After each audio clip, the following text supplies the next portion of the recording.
God's work in Christ being especially sweet to me. So there's the initial time. So I was raised a Christian by a father who led me to Christ as a boy. He modeled for me what it meant to be abandoned to the Great Commission.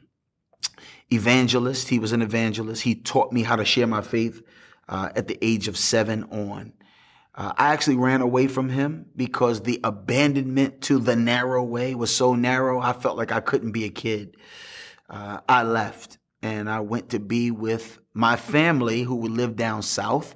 And I spent about 5 years with my family down south because they let me do what I wanted to do. From the moment I touched down, I stayed up as late as I wanted to stay. I watched what I wanted to watch. Eventually, I was smoking what I wanted to smoke. And eventually, I was tooting what I wanted to toot. And I didn't open a Bible for 5 years. At the end of that 5-year stretch, I ran into several people who were in cults. And they knew the Bible better than me. And they embraced their beliefs better than I embraced the true belief. And so as I turned back, I realized that I had something that they did not have.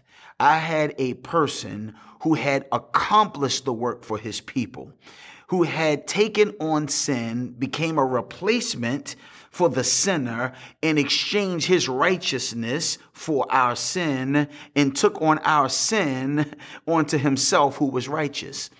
That rocked me enough to excite me about the gospel I had to give, which they didn't have to give. They knew answers to questions. They knew how to make things confusing, but they could not tell the story of a finished work that God did on behalf of sinners. That initial time infused me and made me want to tell it, made me want to be a proclaimer of this finished work. So I would say initially I was 19 years old. My heart was invigorated for Christ, and it was sweet there. The other time would have been years later, as even now I'm in the midst of feeling like that finished work is not sufficient for people. We know it was efficient, but for some people, it's not sufficient. And right now, it's particularly sweet to me because it's not just efficient, it's sufficient. And I'm still about the business of proclaiming that. So it's rocking me pretty much even now as I speak.